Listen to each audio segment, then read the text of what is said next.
Desde o dia 1º de janeiro, a síndrome de burnout passou a ser considerada doença ocupacional, após ser incluída na Classificação Internacional de Doenças da Organização Mundial da Saúde, a OMS. A reportagem de Larissa Borer. Segundo pesquisa realizada pela Associação Internacional de Gerenciamento de Estresse, o Brasil é o segundo país com o maior número de pessoas afetadas pela síndrome de burnout. E de acordo com a Organização Mundial da Saúde, o Brasil também é o país com a maior taxa de pessoas que sofrem com ansiedade e o quinto em casos de depressão. A psicóloga Renata Paparelli explica que a síndrome de burnout nada mais é que o esgotamento proveniente do excesso de trabalho, quando a pessoa se sente cansada, deprimida, sem vontade de continuar a trabalhar.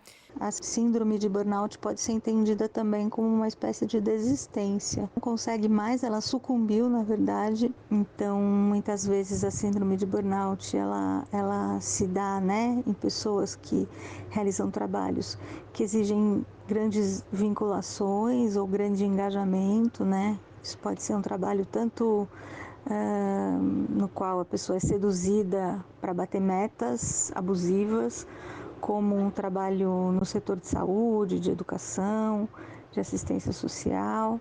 E aí é isso, ele é interditado, ele é inviabilizado, ele é impedido, ele é impossibilitado de acontecer, em geral nessas instituições em que tudo falta ou instituições em que há uma sobrecarga imensa sobre as trabalhadoras e trabalhadores. E aí isso desencadeia, essa fadiga imensa. As pessoas em geral falam de algo do tipo uma chama que se apagou. Eu tinha uma força que sumiu, que desapareceu. O caso de Vitor foi assim. Ele, que trabalha em uma escola, conta que durante a pandemia sentiu o peso do trabalho que nunca acabava. O ápice de seu esgotamento foi após as aulas voltarem. Segundo Vitor, não houve apoio em seu trabalho e ele só conseguiu sair da situação com ajuda psicológica. Primeiro de tudo, meu ambiente de trabalho é escola. Escola, principalmente nesse retorno da pandemia, foi uma coisa muito pesada para a gente, porque era muito trabalho e nunca dava tempo de fazer tudo, nunca. Aí levava o trabalho para casa, e aí levava trabalho para fazer no fim de semana e no feriado, então a gente nunca conseguia realmente se desconectar do trabalho, e parecia que mesmo assim a gente estava sempre atrasado. Você não consegue dormir direito, você dorme e você acorda de madrugada, e você acorda sempre cansado. Então, psicologicamente, emocionalmente e até fisicamente, você começa a perder sua potência. Meu trabalho não apoiou a gente nessa situação. O trabalho meio que fazia aquelas frases motivacionais: vamos junto, e vamos junto, e tudo junto, e não sei o quê, e vamos dar doce para comemorar, e vamos fazer... Mas não lidava realmente, não apoiava a situação. O que funcionou para mim fui eu ir atrás de uma terapeuta, conversar sobre isso e começar a internamente mudar a maneira como eu lido com isso. Como é que o Vitor lida com isso? Como é que ele deixa o trabalho de lado para cuidar dele? Carlos Miguel Damarindo, secretário de Saúde e Condições de Trabalho do Sindicato dos Bancários, comenta que entre os bancários é comum a síndrome de burnout.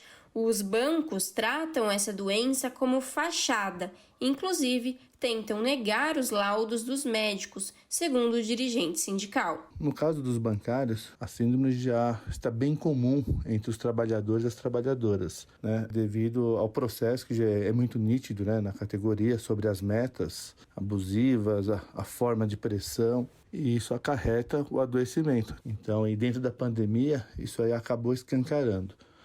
Tanto é que muitos dos bancos tentam negar os laudos dos médicos assistentes, dos bancários.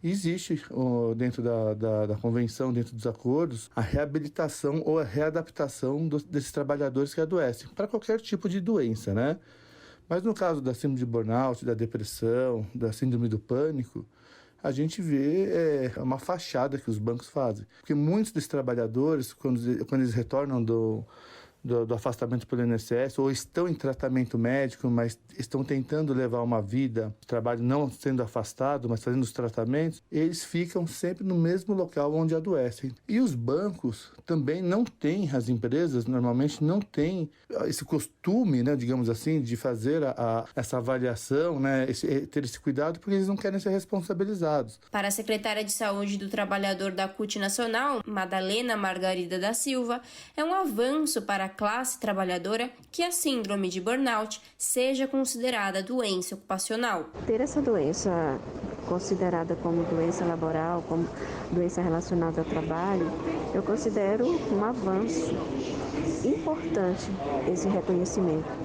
Possibilita que os trabalhadores e trabalhadoras não tenham medo de expor o problema e lute cada dia mais pelos seus direitos. Segundo o secretário da Saúde e Condições de Trabalho do Sindicato dos Bancários, não se pode aceitar a ideia de trabalho relacionado à doença. E a gente tem que quebrar uma regra, que não pode aceitar que trabalhar é para adoecer. Então, não é comum, a gente não pode aceitar como normalidade, né, o adoecimento dos trabalhadores. Acho que isso aí é um caminho que a gente tem que construir coletivamente, quebrar o que é colocado. A tal da normalidade, que é a doença do presente, a doença do futuro, os transtornos mentais. Larissa Borer, Rádio Brasil Atual e TVT. Aqui você ouve as notícias que os outros não dão. Jornal Brasil Atual.